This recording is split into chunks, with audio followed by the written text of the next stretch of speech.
So in that kind of 4-year period, I went from making zero to like around 16 grand a month in ad revenue. That's just crazy. by like fumbling around, no mentors, nothing like to learn other than just being self-taught. Well, hey, what's up, everyone? Welcome to the Rock Your Brand podcast. I'm your host, Scott Voker, a serial entrepreneur on a mission to help you. This show is designed to teach you, to inspire you, to motivate you to take massive action and build a future-proof business. So, whether you're just starting out or taking your existing business to the next level, this is your home.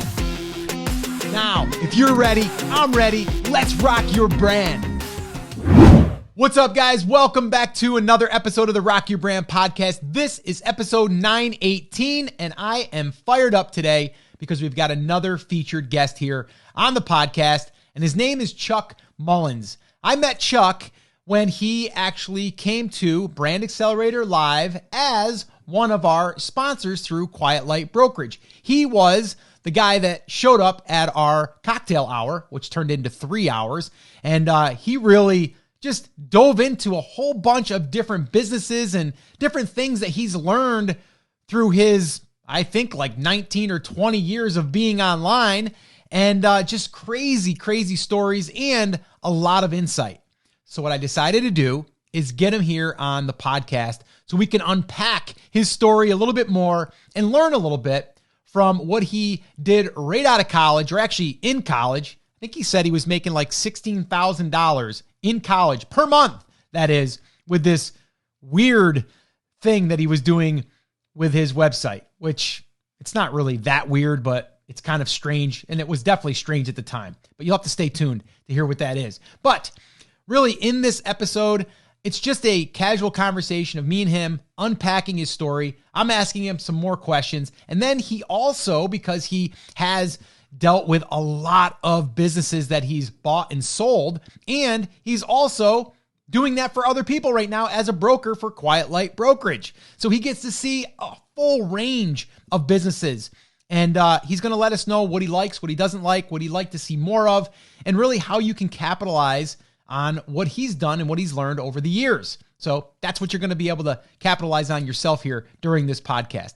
So guys, this is episode 918. If you want to grab the show notes, head on over to brandcreators.com/918. You can get all of the show notes over there. All the links that we talk about will be there as well. All right, guys, so I'm going to stop talking so you can listen to this very interesting conversation that I had with my good friend, Chuck Mullins. Enjoy.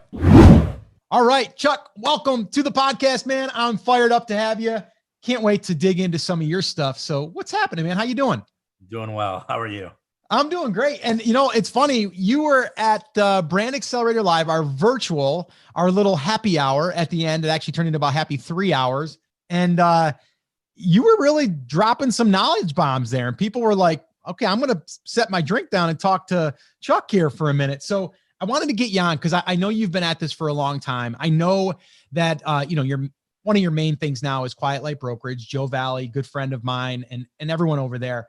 But I really just wanted to dig into your story and kind of give people, that are, either thinking about entering the entrepreneurial space or already there. And they're thinking, oh my gosh, like, does it ever get any better? So can you kind of like bring us back to a little bit of like who Chuck is, where'd you come from, and kind of how'd you get your start? Yeah, absolutely. So I can do this in like a quick version or like the super long. I'll try to. Let's try to chop it up a little bit. Yeah. Okay. So, I went to high school, obviously, and not a very good school. Family didn't grow up with a lot of money, so didn't really have a lot of guidance. I kind of relate to like maybe like the rich dad, poor dad story a little bit because my mom was dating a guy who was an entrepreneur. So kind of some of that stuff was like instilled in me. Okay. So when I graduated high school, I actually got my first computer. It was 1996. Windows 95 was just had come out. Nice. I had always wanted a computer before that. We just didn't have the money. And my mom's like, if you can talk your sister into agreeing to get this for Christmas, then we'll combine everybody's gifts and get you a computer. But I can never get my sister to agree to that. So one of my first passwords was like an offshoot of something about her. Yeah. Like just as like a slight, Yes. Internal in my head, because like, you didn't want to get a computer. Yeah. So I got my first computer, I set it all up, and like, I put it all together, follow the instructions. I turn it on, and it's like there's nothing there, and it's like, okay, it was on, but there weren't all these programs, and it said like, it came with this list of all these programs, and I'm looking at, I'm like, I don't know. So call my mom's boyfriend. I'm like, hey, it says it comes with all this stuff. He's like, okay. He's like, do you see at the bottom left-hand screen it says start? I'm like, yeah. He's like, click on that, and I click on that, and the thing pops up, and then all of a sudden there's all these programs there, and it's like, oh wow. So like that's where I'm coming from, right? Like knowing nothing, like absolutely nothing. Yeah. And this is 96, right? This is before you could go onto YouTube and learn anything you wanted, before this stuff was really all there. Was this AOL times at the checkout? You seen the disc? Yes. I wasn't using AOL, but it definitely was that time. Okay. And, so, I started messing around, and I started a website on something called, I think it was Angel Fire or Tripod, or it was one of these like free services. You could have a free website. So I started a website there. And it was educational related, kind of like an online library type thing about writing. And somebody reached out to me. It probably was like a year into it, where I just had this website. I was just messing around doing fun. Somebody's like, hey, Chuck, I love your site. I'll give you $10 if you put a link to our site. I was like, $10. Wow. Right, this is awesome. Like, I made some money. And then somebody's like, hey, I'll give you 100, and then 1,000. And by, it was probably like around 2000. I was up to where I was making like 16 grand a month off of ads. Holy crap. Right. And like, it was just like blowing my mind. I'm in college and just loving it. Right.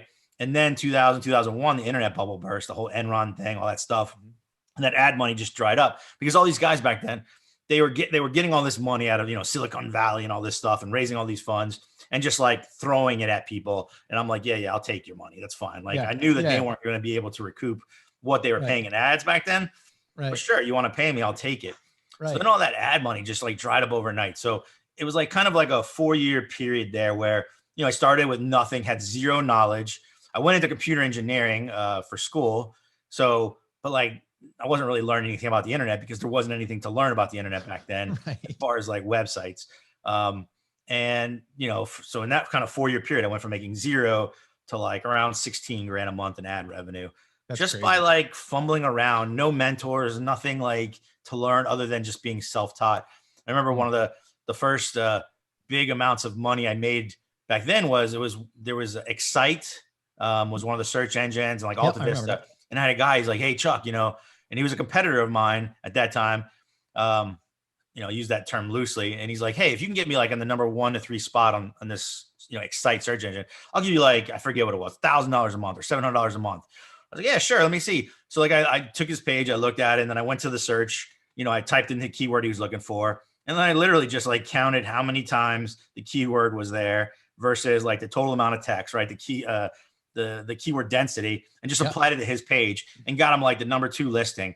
And he sat there for like, I don't remember, it was like 2 years, 3 years. Wow. I was making like $750 a month for something that like took me 2 hours to like do. And it was just like, wow, like, that's kind of the power of the internet businesses and stuff, is like, I can do something right now. And that was a service I was providing, right? But I can do something or create some content or create a thing that can then generate money kind of almost in perpetuity from like only a couple hours of work. So like that really got my like juices flowing there. And then, when that internet bubble burst, all that money dried up, and it's like, oh God, like, what do I do now? Like, I was kind of liking making this money. Yeah. So then me and 2 other guys got together, and we kind of pivoted, and we had an advertiser who had been paying us to like refer traffic to like a membership site. Okay. So we just pivoted and created a membership site out of what was a free site, but me and 2 guys. And like the first month, I think we made like 60 grand, and we're like, like, what have we been waiting on? Yeah. And then we started like playing around and like just testing different things, and kept, growing and growing it. And then we had a biller, and the biller actually billed for porn sites as well. So he kind of, whenever you want to know like what's happening, you look like porn and gambling, and those are like the innovators of like the internet and like marketing and things. And he's like, listen, don't just charge like $10 for a month, charge $10 a month. Like literally change a couple words, and like overnight, instead of making $10, the average person was generating like say $25 over the course of the membership. So like a 250% increase in income right there, just from like changing a few words on the website. And Mm. then we started looking at like doing like conversion rate optimization. And with that, we had tested a couple of things, but we finally hired somebody. We said, hey, listen, we've hired people in the past. They haven't done anything for us. We had one guy, we paid him like $7,000. And he's like, yeah, just make all your form fields the same width. That's like, that's stupid. We did it. It didn't have any effect, but it was just like back then, nobody really knew what they were doing. So we hired a company, said, we're not getting like, messed over this time. So we'll pay you if you can achieve these metrics. Okay. So they started doing it. And at that point we had, I don't know, 6 or 7 sites that were all kind of doing the same thing. Cause we thought if we make 1X doing this, can we make 5X doing this? And that kind of goes against a lot of SEO strategy now, but it's what we did. Yep. And so we let them start doing it. They got it up to where they were able to get like a 20% boost. And one of my partners stumbled across this website that had these little trust symbols, and they sold them. It was like $79 a month for trust symbols. And we put them on our site. And as soon as we put on the site, we got a 70% increase in conversion rate, 70. Just by putting that, we're like, no way. Like clearly it's not real, right? That's not going to last. But we had a bunch of sites. So we started sticking them on all of our sites, and we got a 60%, 100%, and 80%. Each site was seeing like these just major like improvements. Now, that's not something that you can probably achieve today, those same type of things, because back then nobody trusted the internet. Yeah. So like these little indicators of trust really had major impacts. Meanwhile, these guys that we had hired who would do this as a profession were only able to get a 20% because they didn't have the stupid trust symbols. They were doing all this other stuff. And it was just like, wow, it was like mind blowing. So this is where it kind of led me into the path of starting to buy and sell online businesses, because I went and I said, like, I saw the value in these trust symbols, and I said, hey, like, will you sell me this company where you're selling these trust symbols? And this wasn't like a McAfee or a Norton or anything at the time. This was like some BS little like thing that had like a thumbs up, and it wasn't anything that seemingly really real. And they're like, yeah, we're not interested. I'm like, well, just throw out a number. Tell me what would make sense. So like, we're not interested. I'm like, no, give me a number, like, we're not interested. Okay. So I ended up going and creating my own. So I have a website with trust symbols now. It's called safesitecertified.org. And you can put these little trust symbols. You're not going to get a 70% increase. I don't want to say you're going to get that, right? But you almost always get some sort of a lift. So it's a really powerful thing. You think that is something that, I mean, someone could even take right now if they have a checkout page. Absolutely. And if they don't have that, add that. And, like you said, it might not be 20%, might not be 70%, but it might be 2%, 5%. Yep. You still believe that today? Oh, 100%. Absolutely. You've got to be doing these stupid little things. And it's just all about creating the credibility and trust in your business. And again, it's, if you're Nike, it's not going to have an impact, right? But if you're, Stevie's toy shop, right? Like nobody knows you. They're weighing buying it from you versus Amazon. You got to do what you can to establish that credibility and let them know that, hey, I really am going to deliver this product like I promised I'm going to do. And I'm not going to steal your credit card. I'm not going to do any of these things. So credibility is like a huge thing still to this day. And another thing that we did was part of our checkout, and this is back in the day, we added the Facebook login button, right? Log into our site with Facebook. Now, nobody was actually using that Facebook login. Today, everybody uses Gmail, Facebook, all these logins, right? But back then, nobody used the Facebook login, but we got a 20% increase in conversion rate simply by having that Facebook login button on the sign up page. Wow. So again, it was just about establishing that credibility. So even today, I think you're not going to get a 20% increase from that, right? But if you're not using like the Facebook login button, or if you're not using the Google one, or any of these other various ones that are out there, I would say probably the Google is probably the best one to go with. But like you're probably missing some opportunity there and not getting the conversion rate you could be getting just because of the simplification of the sign up process and just the implied trust that you're creating by having that there. That's interesting. So, and again, I think that's why Amazon has done so well just themselves, because you go there, you don't even think about, am I going to get my product anymore? You're just like, I'm going there because I know I'm going to get my product. And if I have a problem, I know I'll just ship it back. Yep. And they'll just give me my money back. And even if I don't send it back, they're going to basically make that seller give the money back. Yep. Right. Or they're going to revoke their privileges to selling. Yep. So they got you. And it's It's interesting, but just by us doing that, what about like a phone number on a site as well? You think that that's something that's necessary too, to have a phone number there, 1-800 or something? 100%. I believe that. And I believe that most of the time people won't actually call it. But Mhm. again, it's one of those trust things where they see that and then they believe in it. And like for my personal sites, I use something like a, what's it called? Try to think of the name. It's like a 800 number. You can buy it. Mhm. So Yeah. like I probably have 12 800 numbers. Okay. Half of them have my name somewhere in the number. Okay.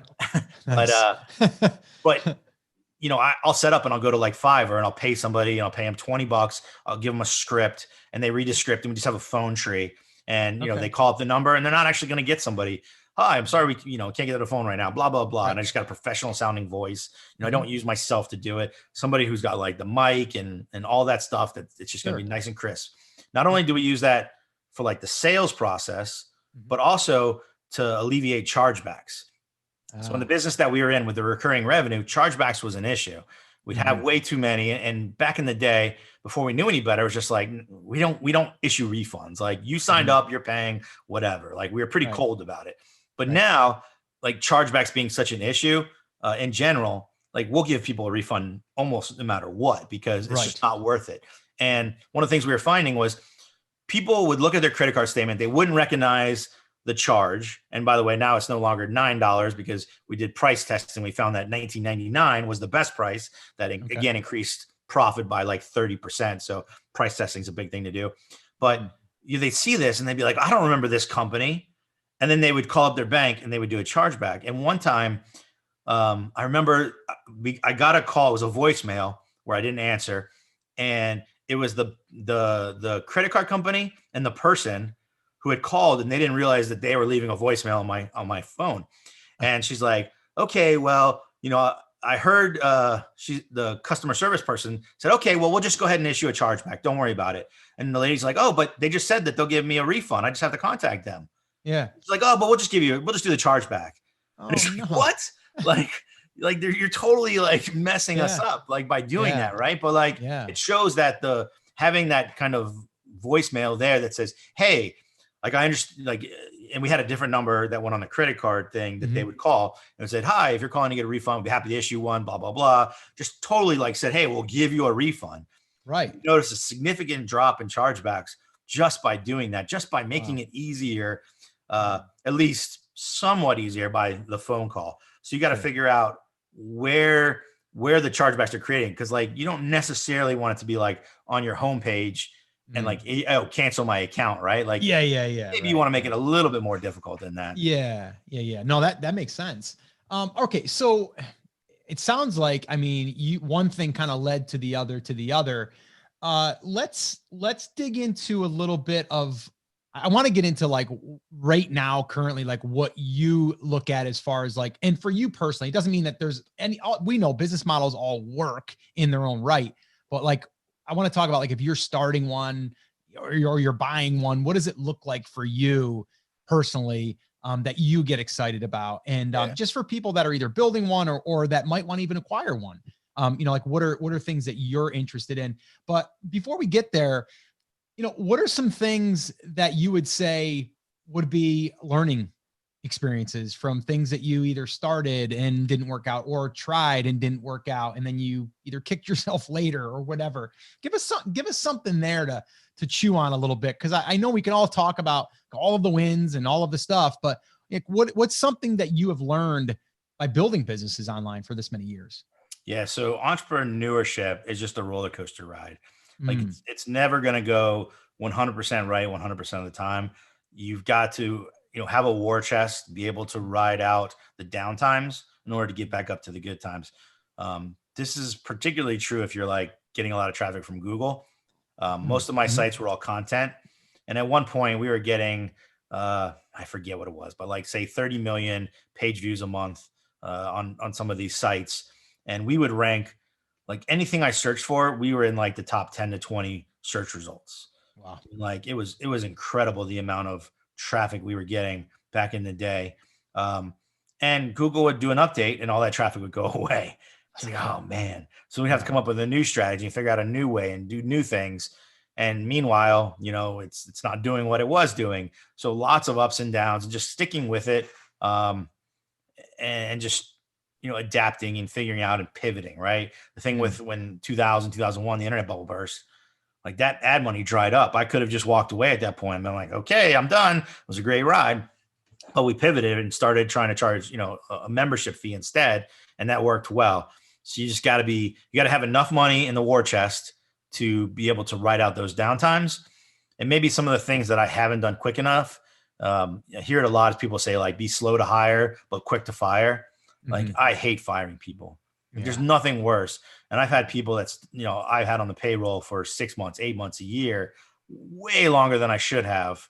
And I should have gotten rid of them. And if you're already going through like some downtimes and you're trying to like keep paying people a salary, like long term, it's going to hurt you and them, right? Like, let them move on and let them find another job that's more secure, maybe, if you're not going to be able to do it, right? Because if you're just paying them at the cost of like the business going down, you're not doing anybody a favor. What else? Some other bad things. I've got very specific things that I'm not sure can draw like kind of a wider thing, but we, on one of my businesses, we were running all of our payments through PayPal. And with PayPal, there's a setting that says if the recurring billing fails, try this many times before you cancel it. But we didn't realize there was that setting. So it just tried them for infinity. But what happened was, after 6 months of trying to bill them, it's now, instead of say $20, it's $120, and it keeps tacking on. They update their credit card information and they get charged 6 times for $20. Well, what do you think they're going to do? They're going to hit a chargeback, right? So this happened to us a couple of times and we weren't aware. Or at least this is what I think happened. And PayPal said, hey guys, we no longer want to work with you. We're locking your account and we're going to hold this 60 grand that you haven't cleared out of the account yet. And that's my fault. Like, I should have been clearing that money quicker, but there was 60 grand sitting in the PayPal account. We're going to hold this for, I forget what it was. Right. So don't take everything I'm saying as fact, but it's something like that. Right? I'm in trouble if I say the exact wrong thing. But it was like, they wanted to hold it for 6 months. And we're like, guys, like, this is going to ruin our business, because not only are you holding 60 grand, but that was all of our recurring revenue at the time. So by turning that off, we can't take that billing and move it somewhere else, right? All those credit cards are locked in PayPal. So like, if you're running recurring billing, I would never suggest doing it through PayPal now. Like, the key is you got to get a merchant account, right? And you got to use like authorize.net. But the caveat there is you can't let the merchant set up the authorize.net account. They'll do it and they'll pay for it, but then they own that, right? And that's where all the credit cards are stored. You need to set it up on your own so that you own the credit card, so that when that merchant decides they no longer want to work with you for whatever reason, because they have the right to do it, you can plug in a new merchant and you haven't lost all your recurring revenue. Like, it's devastating. PayPal, we lost like $500,000 when they did that to us because of all that lost recurring revenue. That's crazy. And I've been trained myself from exactly that. And also hearing other horror stories is like, just keep that account as clean and lean as you can. Obviously, you got to leave some money in there because you got to make payments here and there. But you want to kind of clean out the PayPal account, because I've heard real bad stories about them locking up a lot of money quickly. Okay. So again, you've been at this a long time. You're now really also like helping people buy and sell, brands and niches, or in various niches. Give me something there. Like, is there anything that's surprised you so far that has like been a business that's been built in that you're like, wow, I didn't realize that you could actually build something in that? Or has something just surprised you in general after going through all these transactions that you've done, whether it's buying or acquiring? I'm not sure that I've been surprised. I've certainly learned a lot through the process. Maybe something that surprised me is how much emotion is involved when you're buying and selling a business. Like, you think that it's just like a strictly transactional thing. But like, one of the first businesses I helped somebody sell, like within 30 minutes of listing the business, we got a phone call with somebody and they said, hey, near full price, was like $1,000 below full price. We'll close, in 24 hours, blah, blah, blah. So I call her up and I'm like, hey, good news. We got, almost a full price offer, blah, blah, blah. And she started to cry. I was like, hey, what's going on? And she's like, it's just, I've always thought it was a company. I've always felt like it was a real business, but until somebody like offered to buy it from me, I never really knew. She's like, it's like about, it's like somebody telling you you're beautiful for the first time. Like you've always felt that you were beautiful, right? But you never were sure. And until somebody's giving you that validation, like, you don't realize. And it was just a very emotional thing for her. And like, just that kind of emotion. And then there's the emotion of like, when things don't go the way they should, because nothing ever goes the way it should. And you've got $1 million or $500,000 or $5 million riding on it. And this is like everything to you. And like, it doesn't go exactly how it should. That is really emotional. And it's very draining. And like, we're constantly having to like walk people back off of cliffs that are like ready to just jump off a cliff, And it's happened to me personally. Like I had a business that I was selling and the money's supposed to show up because, okay, I'll wire you the money. Okay. Money doesn't show up. Reach out to him. Can't get a hold of him. Reach out to him. Can't get a hold of him. A couple of days go by. Still can't get a hold of him. Wow. Oh man. Like I'm supposed to sell this business. We're talking big money here. Yeah. And, so then his partner finally gets back to me. He's like, hey, Chuck, he went on a vacation. He thought he had sent you the money. I guess it didn't work. So I haven't been able to hold him yet, but don't worry. We'll take care of it. So like a week goes by. Finally gets back to me. He's like, oh, hey, there was a problem. Let me get with the bank right now. It's an online bank. They wouldn't let me wire it. So he goes and he's supposed to send me some checks or a check. And the check doesn't show up. A couple of days go by. Hey, what's going on? Oh, I'm sorry. And like, I'm like about to jump off a cliff. And at this point, I'm like, listen, man, like, and I'm thinking in my head, like, I will take 20% less. I'll take 30% less. Yeah. In my mind, this business is gone. Like, I don't have the heart to like get back into it and like do the grind again. And then finally I get a call from my UPS store and they're like, hey, you've got some packages. I'm like, okay. So I show up and there's like a stack of overnight envelopes that are sitting there. And they're like, here you go. And they hand me like a stack of overnight envelopes. What is this? And I open up the first one and there's a check for $100,000. Okay. Open up the second one. There's a check for $100,000. Open up the third one. Check for $100,000. Open up the fourth. Check for $100,000. And it's like, what? And so I call the guy. I'm like, hey, what's going on? What? He's like, oh, well, because it was an online bank business account. They wouldn't let me like send a check for the full amount. They have a max of $100,000 that you can write a check for. So I just had to break it up into $100,000 increments and send you like a stack of overnight envelopes of $100,000 checks. And it's just like, and they weren't even in one envelope, right? It was like individually overnighted $100,000 things. And it's just like, gosh, it was just so like stressful. And I was never so relieved as to when I sold that business. It's just like, man, the emotional toll that some of this stuff plays on you is incredible. So how did you get hooked up with Quiet Light? I don't know that story. Yeah. So, again, so I kind of got the itch for like buying stuff when I had tried to reach out to buy that one company. So I got on like Flippa. I'm sure most people know what that is. And I started buying stuff. I buy $100 business, $1,000 for Valentine's Day. I bought my girlfriend at the time. She's now my wife. I bought her a company, like drop shipping, like personalized, like they sell onesies and stuff. So I bought that for her. So I was just buying things and then I would get with groups of investors and we'd raise money with each other and then buy a bigger asset. So we were buying like multiple 7-figure businesses. So it was mostly a way of, I was making a lot of money in college, had no idea what to do with it. I was reading all these books, Rich Dad, Poor Dad, all these real estate investing ones, just all these things, trying to figure out like, what do I do with this money? I was looking at like car washes, laundromats, self-storage facilities. And then I was looking at, franchises, and eventually everything just kept leading me back. Like, dude, like you should just buy what you know. Right. So, I started buying companies and then it was like, okay, well, how do I find new companies to buy? Right. Like that's hard. Like you can do outreach to people, but so I started going to conferences and speaking about buying and selling businesses. So I think maybe the first one I spoke at was either Affiliate Summit or PubCon. And I'd get up and just talk about it. And since it was going to be my first presentation and like, I really didn't know as much as maybe I should be giving a presentation like that, I reached out to a couple of different brokerages and said, hey, do you guys want to come speak with me? So Quiet Light was one of those. And then it kind of got into a thing where Quiet Light and I were doing like the rounds on different brokerages. And I also did it with some other brokerages as well. But we'd go out and just speak about buying and selling. They'd be the seller, I'd be the buyer. Okay. And we would just kind of talk about the process. Because again, when I started doing this, nobody actually realized, people thought of a website or a business, an online business, as a website. They didn't think of it as a business.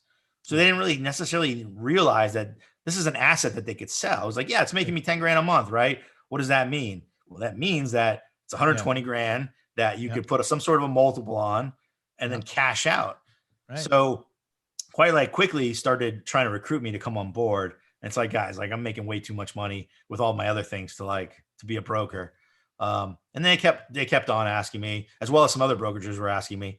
And I ended up selling a business, and it happened to be that one with the $100,000 checks. Oh, And nice. I think Mark from Quiet Life found out that I had sold. And he's like, "Well, I know that you were sold this," and it happened to be that was because I owned a bunch of companies. It happened to be that was the one I was putting all my time into. He's like, "Hey, Okay. Chuck, like, come work with us." Like, yeah. He's like, "Let's show you the numbers, right?" And it's like, okay, that actually makes sense. Let's do it. Yeah. So Yeah. I came in, and the reason I chose Quiet Light is just they're all entrepreneurs. Mm, Right? It's not like they're hiring some dude like with an MBA that just got out of school, right? It's like you're right. we're all have bought, built, sold their own businesses. We've Yep. got I don't know your language that's allowed on your podcast, but it's a no a-hole policy. Yeah. So like if a seller comes in and they're being a-hole, we can tell them to hit the road. Like I don't have Yep. to put up with anybody's garbage. Yep. So it's a great company to work with, and I really Mm, enjoy it. Good people. yeah. Yeah. So how does that work for you? I know that they do that with quite a few of their brokers. It's like, cause again, they're entrepreneurs. They're actually building and selling and doing all that stuff. It's like, so how does that work for you? Cause you've got your hands in a lot of things, then you got deals over here that you got because, you're helping people buy or sell. How do you manage your time? How does that, because that's another big one, right? We have these opportunities. Like, how do you say no? And how do you know what I mean? Like, how do you like, really dedicate your time? Yeah. So Quiet Light is like 99% of my focus, right? That's what I do now is brokerage. I have all these other companies. I've set them up from the beginning of starting them in such a way that they're all fairly automated, or I Mhm. have people in place to manage them. So like I've got no desire to work like a 9 to 5, right? Like Mm, doing that type yeah. of stuff. Yeah. So it's just a matter of like Okay. delegating responsibilities and setting things up. Most of my stuff, I'm not running a lot of e-commerce. I'm mostly running content sites. Yep. So there's not really a whole lot to do other than producing content, and that's easy enough to delegate to other people. Yeah. Let's talk about that. I want to switch to that because the last time we talked, you were saying like you like content, you like the content side of things. Obviously you're from the SEO world back in the day, backlinks and all that stuff. I mean, heck, that's where you kind of got your start. Where is it at today? Like, is there still great opportunity there for content? Let's dig into that a little bit. I'd like to just pick your brain on that. Yeah. So something you said earlier was like kind of like, starting a new site versus buying one.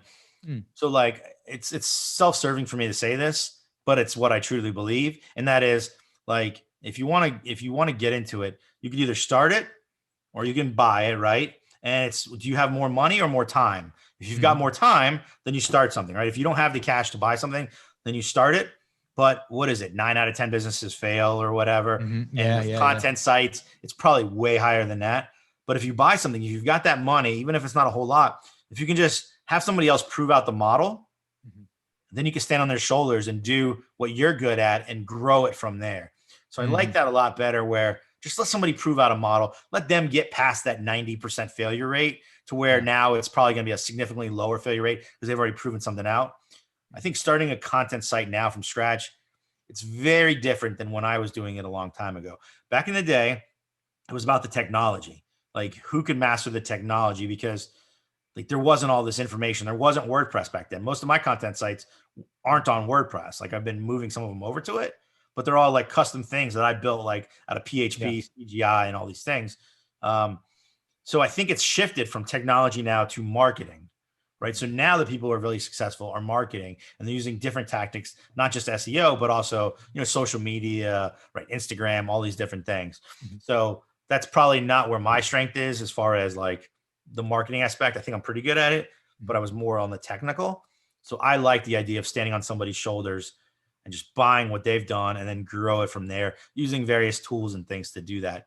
And then like I like content because more so I would say I like SaaS membership. Okay. SaaS membership based on content and getting a little more specific based on user generated content. If you can Mhm. have your users generating the content that you're then charging the money for, Mhm. like that's limitless on what you can do there. Whereas if you have to produce the content and pay people, right? Like you got thresholds of how much money you want to reinvest and things of that nature. When How would they do that? Give me an example on that. What, like user generated content? And if you're can you give me an example? Yeah, like a forum would be a perfect example, right? Okay. Where you've got a base of fans around some sort of a topic, and you're getting them to produce the content for you. Forums is like the easiest way to think about it, but like it could be like, hey, if you want access to this, like I know somebody who has like a stock trading thing, and in order to get into the group, you have to write. It's like either once a year or so frequently, you have to do a write up on a company that's in the stock business, and say, this is why I think you should invest in this. So, there's all different things, and you got to be creative on and creating a group. But I think one of the best things you can do is, and I used to say this to a lot of people, is when you're starting a business, you can either be like disruptive advertising, meaning like you're having to get in somebody's face and say, hey, I know you didn't know you want this, but like there's this thing, you should buy it. Or you can be where people are looking for something already, right? So if there's a niche, and like I think we all know this, but like no matter how niche it is, there's people out there looking for it, right? Like, so if you can find something that people are already searching for, and then just find a way of getting in front of them, it's going to be a lot easier path than trying to be like disruptive and get in their flow and say, hey, I know you're not looking for this, but come check this out. Yeah, no, that's huge. I think that's a big mistake that a lot of people make, is they have an idea, and it's kind of to your point of like proving out the model. So the way I look at it is, yes, you can look at a business you want to buy and they've proved out the model, or they've proven the model. You can also look at other people and kind of spy on them and go, oh, they're kind of paving the path for me. They've been doing it for 6 years, but they've done all this stuff. What are they doing that makes their traffic happen, and what makes their sales happen, and all of that stuff? So it's become a lot easier now to kind of look and see what the problem with that is, like, and I see this a lot, right? Like there isn't always an element of timing and luck when you build a business. That's true. And I see a lot of people that have created a really successful business, sell it, they'll take all that money, they'll dump it into something else and completely fail at it. Even though they thought that they were like the golden child. Like, look, it took me 2 years. I ramped this from 0 to $5 million, right? Like, I know what I'm doing. Right. So it's not just being able to see what other people are doing and replicate it, because it doesn't always work. I talk to people constantly who have tried it and they're like, I don't know. Like, I can see exactly what they're doing. I've tried it and it's not working for me. So again, like that's one of those reasons I believe in standing on somebody else's shoulder, because there's an element of timing and luck that almost always comes into play. I guess what I was saying was like, some people, they're trying to create a niche versus going into a niche that's already been established. You know what I mean? Like, oh, I didn't know that aquascaping was a thing. You know what I mean? It's like, and then all of a sudden you're seeing like all of these sites being built, whether it's a year ago, 10 years ago, and you're like, oh, there is a market there. I just need to find out a way to get in front of them. Yeah. In that case. Okay, cool. So let's kind of bring this back to kind of like, if you were right now, and you're not, because well, you could be, but you're pretty much, like you said, 99% of your energy and time is going into like helping other people with their, buying or selling. But what are some things right now that you feel are opportunities moving into 2021? Business wise, market wise, niche wise, like, is there something that you would say that if you were like looking for something, it would be kind of in that direction? I know you said SaaS, but can we get a little bit more specific? Yeah. So the one thing let's start by saying the things I wouldn't get into. I wouldn't get into trendy things. Okay. Like if you see like, oh, there's a trend in, and I'm gonna throw one out that I'm gonna get flamed for, but like say crypto, right? Like that's not something I'd be getting into. Right. And I'll give you a reason, right? So one of the businesses I bought was in the paleo space, paleo diet. Okay. It worked, right? Like for my honeymoon, or not for my honeymoon, but for my wedding, my due diligence was doing this diet for a couple months before my wedding, and I lost like 40 pounds. Okay. Right. And then we went on our honeymoon, and it was like a 160-page contract. We're on a 30-day cruise, and I'm having to like negotiate this contract out in the South Pacific. Anyway, it's a long story, but and I'm trying to remember where I was going with this. Yeah, well, you were thinking about like, you don't want to go into a trend. Oh yeah. Okay. So like the paleo thing though, like one of the things I always tell people look at is like, look at Google Trends, right? If you look at paleo recipes, paleo diet and Google Trends, it goes like this: up, up, up. Chuck buys it, down, down, down, down, right? And Right. like I didn't, and somebody had told me this when I was buying. They're like, dude, diet is always a trend. It's always going to go up, and then it's going to go down. You look at any diets over the history, they're going to go up, they're going to go down. Right now, keto is skyrocketing. Right. I probably wouldn't want to buy a keto business right now. Right. Like Right. it's no matter how well the diet works. Mm-hmm. So there's something that made it get popular, and that something is going to go away, right? Like Atkins used to be the thing. So then you think about like fidget spinners, right? Those things, like those are super hot for like a year or two, right? Right. Like I wouldn't want to be in a fidget spinner business. Right. What people should think about is like old, stale, like, shaving razors, right? Like that's something that's always going to be around. And I'm not saying you should get into that, right? But like the idea of like just something that's like old and stale.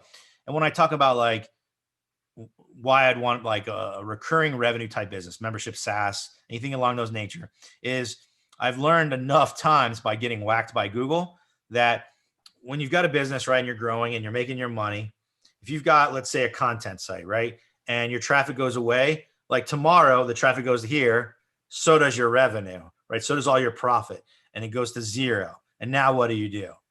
Like, if you have a war chest, you try to build it back up or you walk away, right? Same thing, e-commerce. If 100% of your traffic is coming from, say, Google with e-commerce or Amazon, right? One of the businesses we owned an online shoe store, and we were looking at acquiring a new shoe store, like to bolt onto it. And they were doing 30 something percent of their sales through Amazon. And we got an email that told us that we were losing a bunch of revenue because Amazon was changing some terms, but we knew that 1/3 of that business's revenue was going to go away overnight.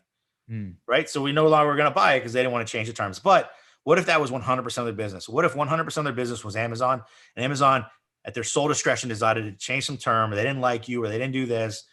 Like your revenue dries up overnight. So it's high risk, right? And that's why you want the diversity in your sales channels, your marketing channels, so that if one thing gets yanked away, 33% of your revenue gets yanked away, that sucks, right? Like it hurts, but it's not 100%. Right. When you have recurring revenue, and let's say you're cruising along, you're doing well, and you have a membership site or something, and Google takes away your traffic goes down to here. Your recurring revenue, it's like you're coming in for a landing, right? So you've got months and months and months of that built-in value that you can use to then try to, pull out of that. So it's the difference of having kind of like built-in value that's stored in the business versus having to have a war chest in your pocket to use that money to try to like recover from. Yeah. And I'd also say too, and I know you agree with this, is like recurring also is going to be a great business to sell. Right. But for that reason, exactly. Predictability, exactly. Or the lower risk.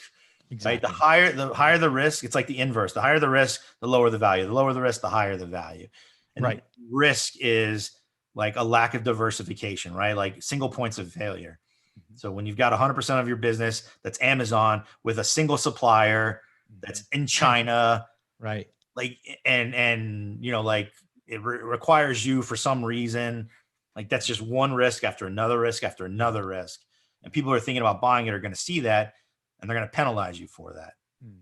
So basically what I'm hearing is diversify on all fronts, right? All fronts. No single points of failure. Yeah. And so let's wrap up. But like, so if you have a content site right now, you're getting your traffic from Google. What other traffic channels are you trying to bring in? Yeah. So diversity can come in many ways, right? So you can diversify, like not for just that one site, but you could buy a second site, or you could start a second site, right? So you can have diversity there. The diversity can be in traffic, right? So Facebook, Instagram, Pinterest. See a lot of people with Pinterest traffic, email list. There's countless ways of driving traffic. YouTube, like all those. You just have to be creative and try to come up and not solely rely on Google. But at the same time, like some people are like, oh, but I'm driving all my sales through Amazon. Should I pivot to Shopify? It's like, depends on your time horizon. Like if you want to sell in like 3 months, then no, right? Like you go where the money's at, if it's easiest, right? Like it's risky, but like if you could double your sales on Amazon or make 5% extra with Shopify, just double your sales on Amazon, right? Like the risk is high, but like the reward is much higher. And You just want to go where, like any multiple that you would gain from getting 5 or 10 or 20% extra in Shopify Mm. versus doubling your sales. The multiple is not going to be double because you diversified, right? Yeah. Yeah. So diversity is a really good thing, but you just have to weigh it out. Mm-hmm. Mm-hmm. Yeah.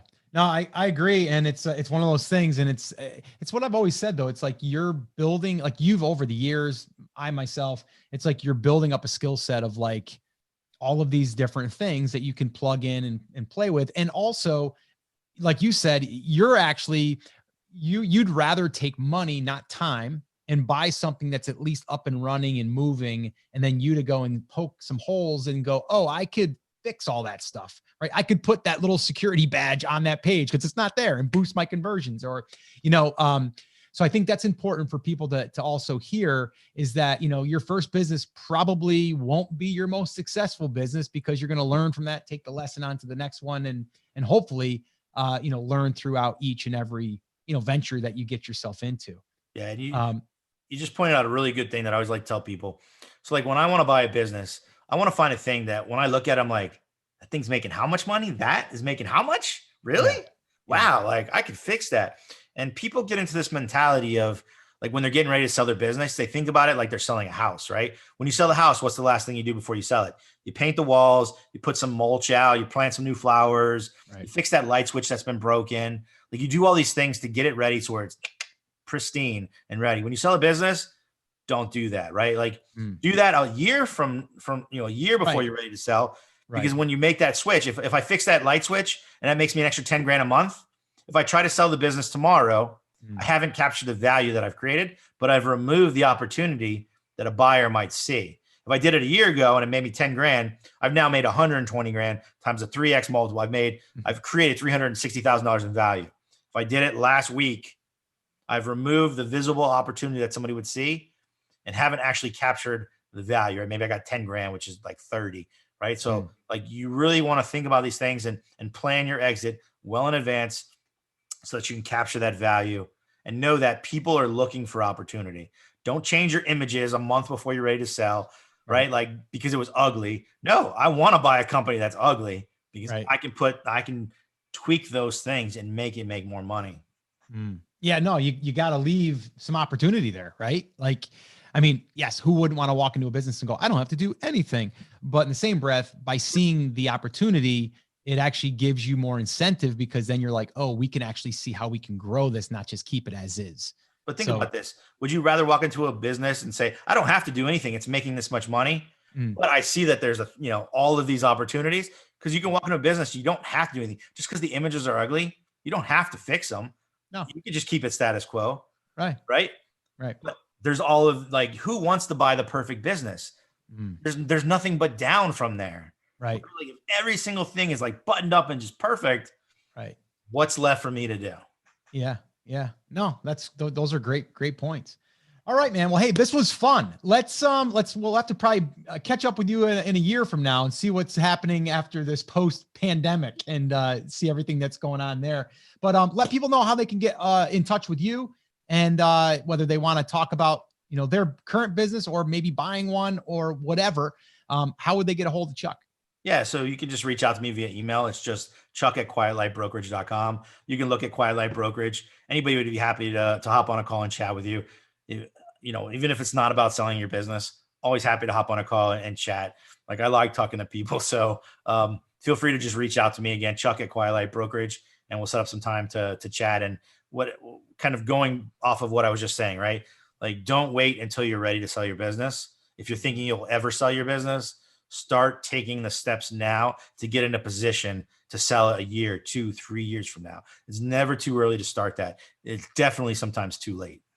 Yeah, no, I 100% agree with that. And actually we did that leading up to ours, and it was a huge benefit for us, because you just avoid that stuff. And also, you're not scrambling, but also you kind of, well, like you said, you get more for the business because you did these things a year and a half before you were ready to sell. So Yeah, absolutely. guys, go check out Chuck. Chuck's a great guy, and he'll definitely help you out. Everyone over there at Quiet Light, just great people, and they're about the relationship, not just you buying or selling through them. So yeah, take them up on that offer. I would.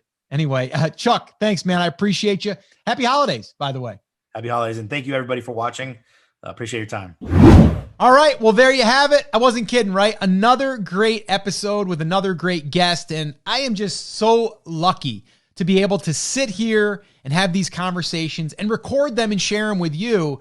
But I really love it because I'm not only doing it for you, I am doing it for you, by the way, but I'm also doing it for myself because I love to sit down with other entrepreneurs that have been on this journey for a long time because you learn so much.